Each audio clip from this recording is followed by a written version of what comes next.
We'll start by going over the first part where I'm asking you just to label things. So we'll start by labeling the chambers of the heart. This is your right atrium. This is your left atrium. Or, sorry, erase that. I'm thinking ahead of myself here. This is your right ventricle. Now you'll notice that I'm purposefully writing things blue on this side, and that's so that when I get to the question about whether or not blood is oxygenated, I've already color-coded my answer. It's important that you wrote right, not just atrium and ventricle. If you wrote atria instead of ventricle, you're talking about the same thing. Just remember, atrium is singular, atria is plural.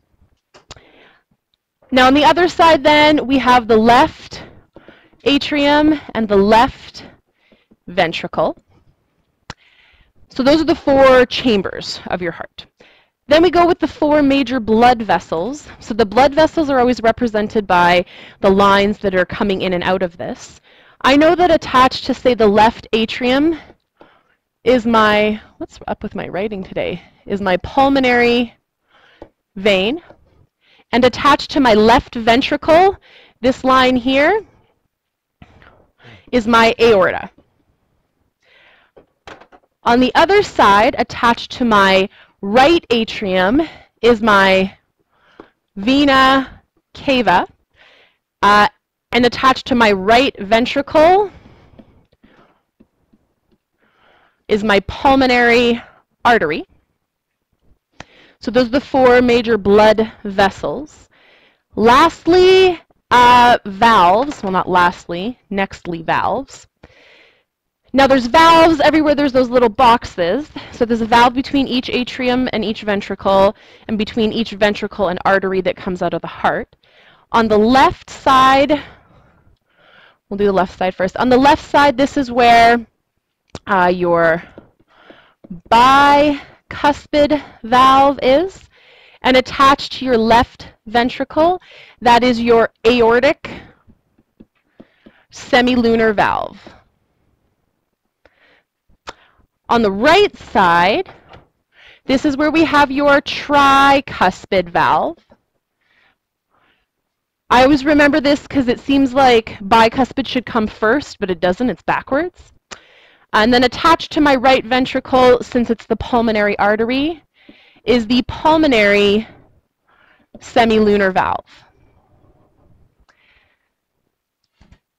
Now the other two things were lungs and body parts. So lungs are definitely over there because your lungs are in between the pulmonary artery and pulmonary vein. And the rest of your body tissues would be represented on that side. So obviously not an anatomical diagram, just a representation of where blood flows. Now if you count, this makes 14 things. So ask yourself, how many out of those 14 things did you know?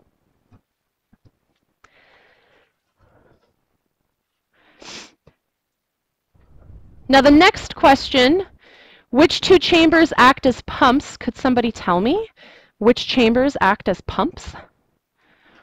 You got a 50-50 chance of getting it right. Go ahead. Close. She took a stab in the dark, so it kind of has to be the other ones. So it is the two ventricles. Now that's not saying that blood doesn't get pumped out of your atria. It absolutely has to, but the ventricles are the muscular part of your heart. They're at the bottom. They have that big nerve fiber that runs all the way around them. It's definitely the ventricles. Next question, what is the function of the valves in your heart? Does anyone want to take a shot at this one? What are the valves for? All right, the valves are to prevent backflow. Blood is only supposed to go one way, and the valves help make sure that that is true. That leads us into the next question, which way is blood actually flowing? So I like to use little arrows around the diagram just to show which way it's flowing. It flows in to the right atrium from the vena cava, into the left atrium from the pulmonary vein, It always flows from atrium to ventricle. It always flows from ventricle to the artery. So that would be enough directionality for me to be able to follow the path that blood flows. Does anyone have any questions about blood flow? So we did that one. Last question then, indicate where blood is oxygenated and deoxygenated. If you look at the picture, I already color-coded it. Blue is where it's deoxygenated, and red is where it is oxygenated.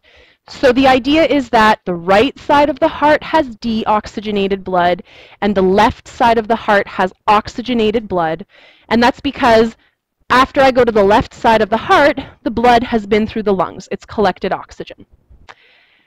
So we'll say each of these other questions will be out of just one, making this out of 18. So like I said, we already talked about the regulation of the heartbeat. I just want to remind you, because all of this function of the heart stuff kind of goes together. You have a conduction system in your heart. That conduction system is primarily composed of these two nodes. The SA node, which is at the top right corner, so it actually looks like the top left corner on a picture of your heart. And then the AV node, which is right in between your atria and your ventricles. Those two collections of nerve fibers send signals to the parts of your heart telling them that they're supposed to contract.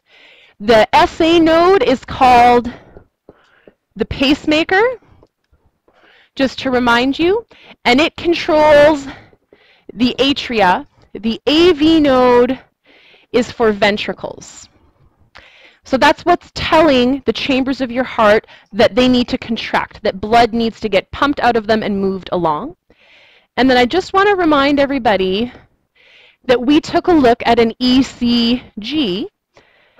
Now there's a beautiful diagram in your textbook that sums this up, so if you happen to have missed Thursday's class and you would like to see in more detail what this is about, there's a nice picture in your textbook that shows you what is happening in each section, really, of this diagram. So for example, P is where the atria contract. So that first little bump in the ECG is for the atria. The space between P and Q is a delay. And the reason for the delay is filling. Your ventricles have to fill up. They have to collect all of the blood that came out of your atria before they can contract. Then the whole QRS section is when your ventricles are contracting. Specifically, at Q, you would hear the first heart sound, and we'll talk about those today, which is why I wanted to mention this. And then at T, this is where you hear the second heart sound. So an ECG is a really common way to record the activity of the heart. There's specific measurements for how big each of those intervals is supposed to be, and you can detect if someone has an abnormal heartbeat, if the length of time that each of those sections takes is shorter or longer than the accepted values for a person of their age and their gender. So this is all what we did last time. Today, we are going to talk, first of all, about heart sounds.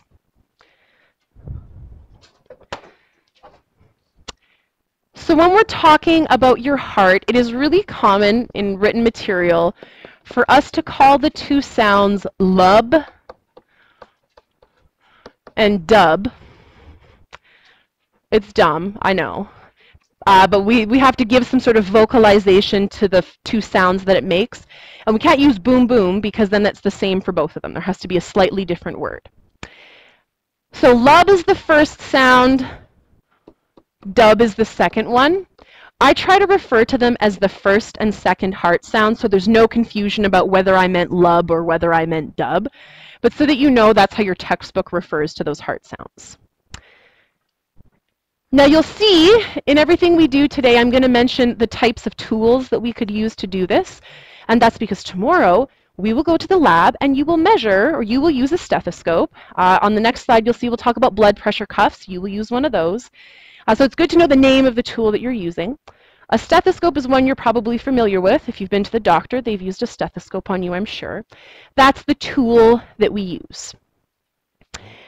Now down here is where I explain to you what is happening when that first heart sound and the second heart sound is made. We already alluded to it when we talked about the ECG, but the first heart sound occurs when the atrioventricular valves close. Those are the valves between your atria and ventricles. That means the tricuspid and bicuspid valves. Now I put an illustration here so that I could highlight the fact that I would very likely ask you questions in this chapter by showing you a diagram and asking you which part causes the first heart sound. So that you know, here are my ventricles. I can tell because they make a V shape.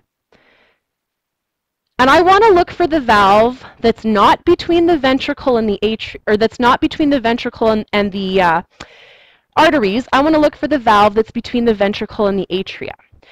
So this and this are the valves. Notice those two other valves in the middle. I'm not interested in those now because they are attached to arteries. I'm interested in the valves between the atria and ventricles. So what happens realistically is that those valves close and then blood kind of splashes back. Blood doesn't know that it's supposed to only go one direction. Blood just kind of goes with the flow. Laws of physics. Things that are moving keep moving until they meet an obstacle that forces them to stop. So blood would just swirl around wherever it wanted to if it weren't for these valves. So the sound that you're hearing is the valve closing and then blood splashing against it. The blood wants to go back, but the valve is not letting it. So that's the sound that you're hearing. Valves closing and blood hitting the closed valve. The second sound, the dub, if you will, occurs when the semilunar valves close. That would be the pulmonary semilunar valve and the aortic semilunar valve. So they're highlighted on the picture on the right. They're the valves that are between ventricles, which I recognize by looking for the V, and arteries. So there are my two valves. The one that is blue, or so the one that would be on the right side, is your pulmonary one. The one that's on the left side is aortic. Over here, tricuspid is on the right, bicuspid is on the left. And the same thing is happening here. Blood doesn't know that it's supposed to just go through an artery. And so as blood gets pumped through that artery, the valve closes. Blood tries to come back into the ventricle, but it hits the valve, and that's when you hear the sound. Now I'm just going to make a little link here between heart sounds and an ECG, just so that we're clear. When I look at an ECG, that's my basic shape. Bump, space, zigzag, space, bump. I'm not going to ask you to draw one perfectly, but recognize the shape that it's in. The first heart sound is happening here. The second heart sound is happening over there. So that's where on an ECG you would hear the two sounds of your heartbeat. Now, would anyone like to ask any questions about heart sounds?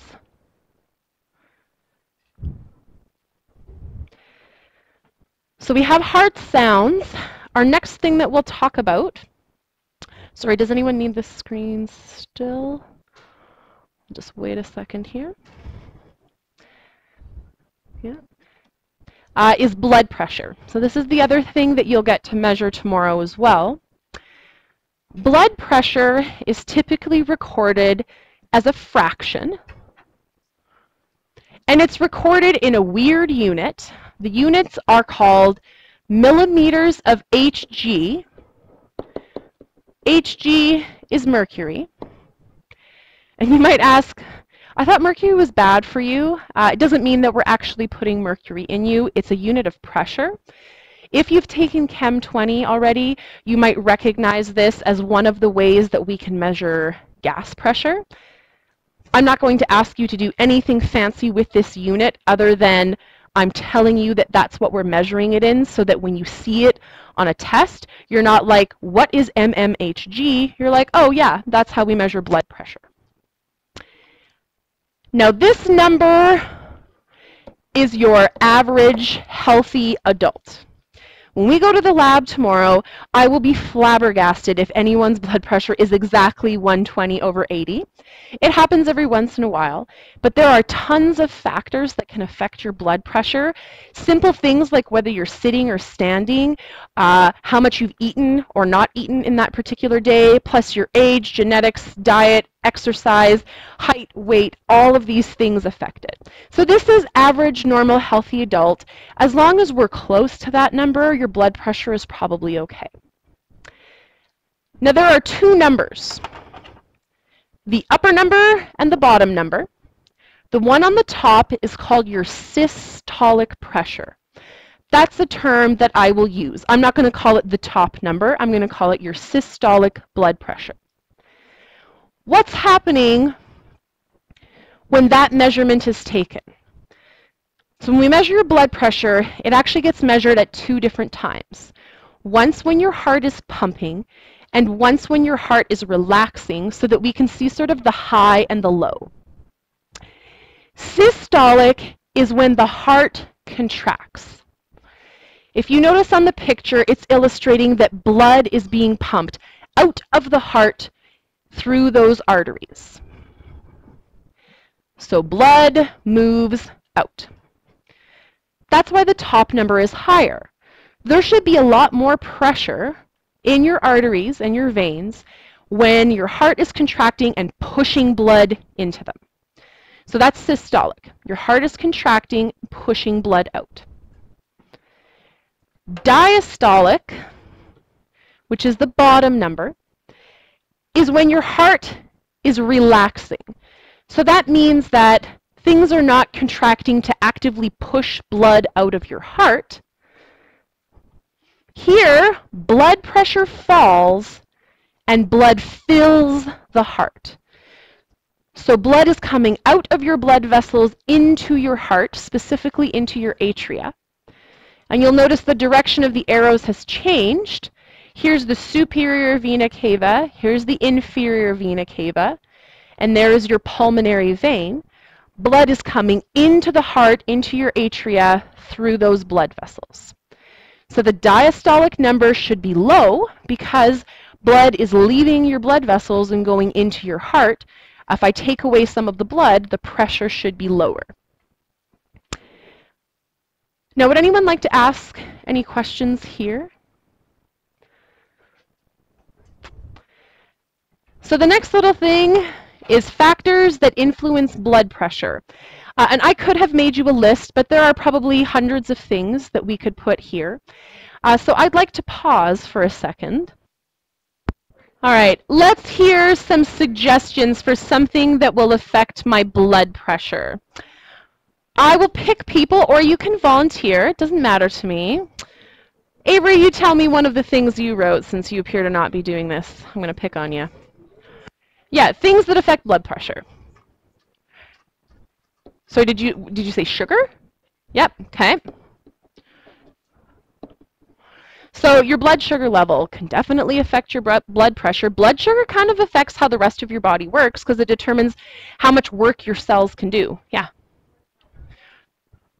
So, absolutely heart health. Have you had a heart attack? Is your heart tissue damaged?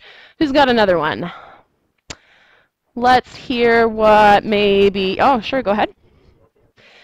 Smoking would for sure be one, and that would be tied into heart health for sure. Anybody else got one? Oh yeah, Brooklyn? Absolutely, stress levels. Now, sometimes people say, oh, stress is a made-up thing.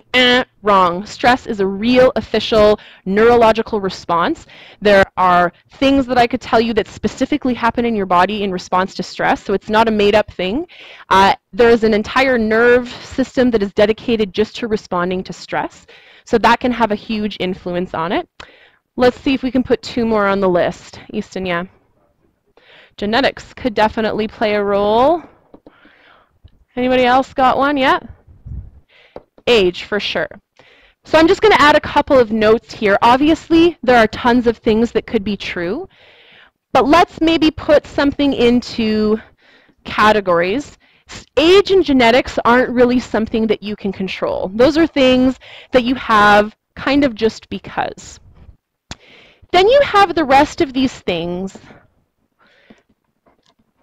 that are in large part attributed to your lifestyle. What kind of things do you do in your life that could affect how your blood flows, keeping in mind that your blood transports basically everything that your body uses. And so what you do in your life to put things in or to take things out of your blood will affect your blood pressure. Some of them will have a greater effect than others. It depends on sort of the severity of the factor and maybe how good your health is apart from that factor, but all of those things could definitely affect blood pressure. Did you have a question? No? Okay. Now the last thing at the bottom is the name of the instrument, and it's a big long word. It is a sphygmomanometer. I like to say sphygmomanometer because then I spell it right when I'm spelling it. You could also, if you wanted to, just call it a blood pressure cuff, but the technical word for it is the sphygmomanometer. Now when we go to the lab tomorrow, I will let you try the manual blood pressure cuffs, but it's really hard to measure your blood pressure without a lot of practice on a manual blood pressure cuff. I'm not even particularly good at it, and I know what I'm supposed to be doing. We also have digital blood pressure cuffs. Those ones are better because they do the figuring out for you. But in both cases, it kind of hurts your arm a little bit to have the blood pressure cuff around it. And the digital one gives you a little less control than the manual one. I know that most places that I've been to where they've read my blood pressure, there's been a digital blood pressure cuff, but there's still, the family doctor I used to have was kind of an older guy, and he refused to do anything digital. He always took my blood pressure manually. My blood pressure was always mysteriously 120/80 when he did it that way, so I'm not sure how accurate that was. Who knows? But this is blood pressure. Does anyone have any questions they want to ask there?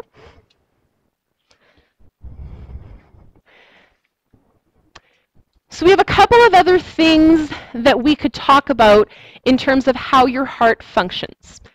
One of them is cardiac output. And this is where we're measuring how much blood, so the amount, how much blood is your heart pumping out in a given time interval. So on average, a heart will pump somewhere in the neighborhood of 70 milliliters of blood each beat. And the way that we would measure this is we would measure what volume comes out of the left ventricle. That's where this volume is coming from. Now that's the average amount. Along with that, we could measure your pulse. Your pulse, technically, is the surge of blood through an artery created when the left ventricle contracts. And usually with pulse, we are looking at frequency. How often does your left ventricle contract? How many times does your heart beat in a given interval? So an average person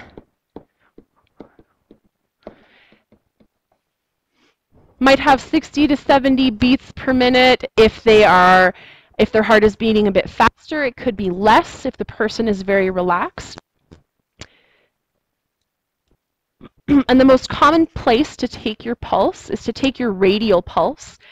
Now, not because it is the biggest artery, just because it's easy to access and it's close to the surface. You can also take your pulse by using your carotid artery. It's a little bit bigger of an artery. The idea, though, is when you're taking your pulse, just like it's demonstrated here, make sure that your thumb is not on the other side. If you do that, you'll probably end up feeling your own pulse instead of the person's pulse. So always make sure you just have 2 fingers on it so that you're not feeling your own pulse coming from the other side. Now, normally when we take someone's pulse, we measure for 10 seconds and then multiply by 6 so that we get how many times their heart is beating per minute, rather than going for an entire minute and counting each heartbeat. So you can see that there's some numbers here. These would make good numeric response questions because they have actual numbers. Something that I might do is combine the 2 together. I could tell you what someone's pulse is and what someone's cardiac output is, and ask you, what is cardiac output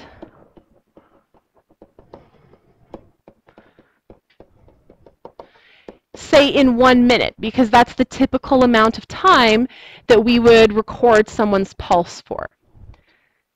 So let's say I took the average person. They had 70 milliliters as their output, and they have, let's say, 60 beats per minute. Well, that tells me 4,200 milliliters per minute, which would be the same as 4.2 liters. So it's not an excessively hard math calculation. It's just knowing what cardiac output is and what pulse is, and that to figure out how much blood is pumped every minute, you should multiply cardiac output with pulse. Now you can see, because the number would end up being pretty large in milliliters, it might be common to switch it to liters just so that we could fit it in a numeric response question. So by no means is this all of the things that can go wrong with your heart. This would just be your typical, flashy things that doctor shows show all the time because they're fairly common. The first one is atherosclerosis. I put it first because, like I said, it could have inadvertently caused one or more of the other things to happen. Atherosclerosis is the hardening of arteries, usually because of a plaque. So things build up in your arteries and they form a plaque. Now this does 2 things. This reduces diameter, usually meaning increasing pressure. We saw in the unit on your respiratory system, pressure and volume have an inverse relationship. If one of them goes up, the other one has to go down. So if inside of my arteries, now I have a plaque starting to build up along the wall, there's less space inside of my artery. I have less diameter, which usually means blood pressure goes up. The other thing that can happen is that the plaque can break into small clots. And you might think, good, it breaks up. I don't want it. It was dumb. That must be better. But the trouble is that those small clots can travel and get lodged in even smaller blood vessels. So instead of having a buildup on the inside of a big artery that still had lots of space inside of it, these small clots can start to travel around and become lodged in a really small blood vessel. And the result there is that instead of less blood getting through, no blood gets through. And that's really where a lot of the trauma happens. So the first two things are the really major things that happen very often because a blood clot has blocked a blood vessel. A heart attack. What is it? It's actually increased activity of your heart, but not all over. A heart attack happens when one area of your heart has increased activity because an area of the heart, in other words, some group of muscles, which is what your heart is made out of, that is not working or has even died.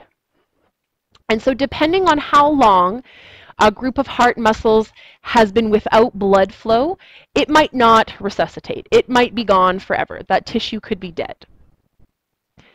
A stroke is a fairly similar occurrence, but in a different part of your body. Now, just in case you have questions, this is the thing that I know about. This is what my research was in university. This is what I wrote a real science paper on that's published in a real science journal. If you want, I can show it to you. It's quite long. It's quite technical. You'll probably be like, this is boring. I don't want to read it. But stroke is what I studied. Now, a stroke can happen one of two ways. Either a blood vessel ruptures. That means that there's a tear, there's a break, there's a hole, something has damaged a blood vessel. It could rupture because the pressure is too high and the tissue can't take it anymore. Or I could get a clot. And you'll see this sciencey word here, a thrombosis. The prefix thromb goes with blood clots. So whenever you see that beginning, we are talking about blood clots somehow. So either your blood vessel ruptures or there's a clot in a vessel, but the result in either case is that some part of your brain is not getting oxygen and your cells die. Your brain not getting oxygen is the reason that you die. Without your brain getting oxygen, it can't function. So realistically, those two things could be described as the cause of why someone dies. Their brain does not get enough oxygen. Now, is there usually some other cause? Usually. So if someone gets shot, we wouldn't say brain oxygen is the reason they died. We would say they got shot. But at the root, the reason that you would die is because your brain doesn't get enough oxygen. So I'm going to pause. So varicose veins. Varicose veins are not the most fatal thing, but they are pretty gross.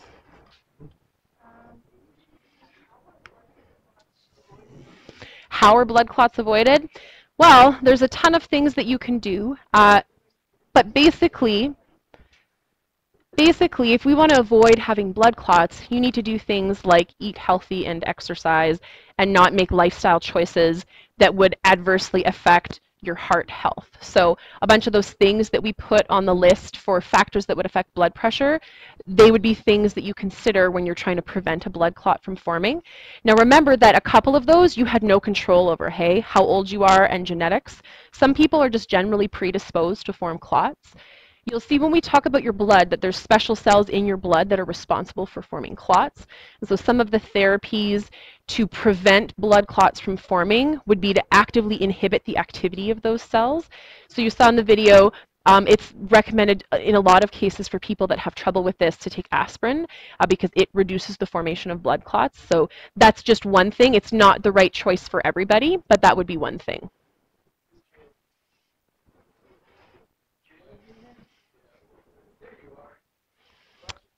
Oh, look at that. What a guy. Bringing cake for your friend. Is it cake? Oh, what is it? Oh, it's meatballs. Okay. Well, that's still nice.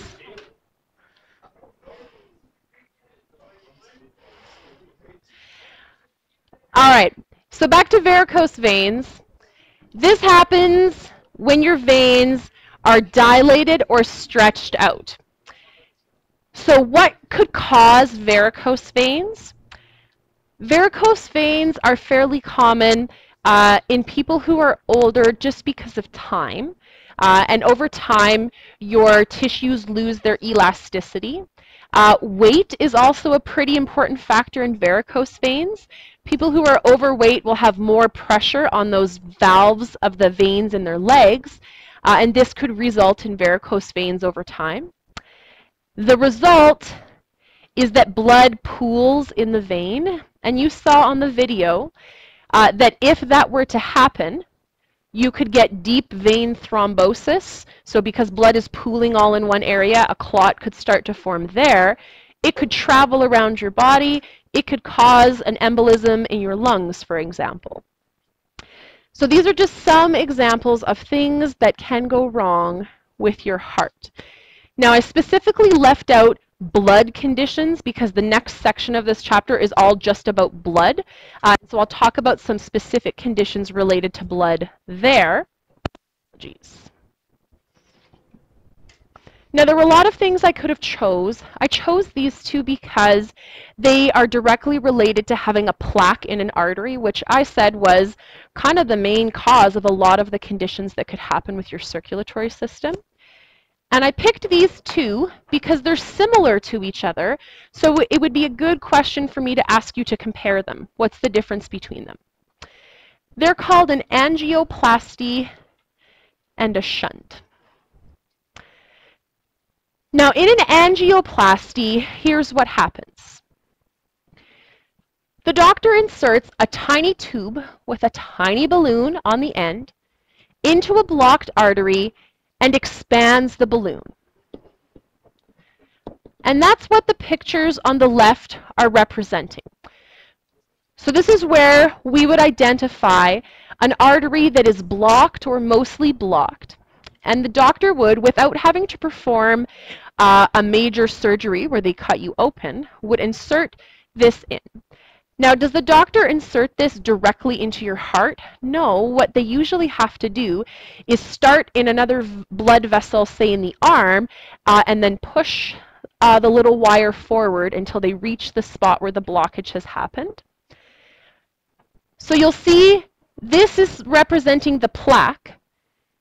The doctor is to insert the little balloon right where the plaque is and then inflate the balloon. That pushes, like you can see here, the blood vessel open. So now there's more space in the blood vessel for blood to flow, meaning that that part of the heart or that blood vessel is not going to be blocked off. Now, a shunt is a very similar scenario, except that we add a metal cage. So with a shunt, starts out the same way. We have this little tiny tube with a little tiny balloon, but we also have a metal cage. When the balloon is inflated here, it also opens up the metal cage, and the metal cage is left in place. It doesn't come out. In an angioplasty, when the doctor's finished, the balloon and the tube and everything comes out. All we did was push the artery open. A shunt is where we leave the metal cage there so that the artery can't come back down to that reduced diameter.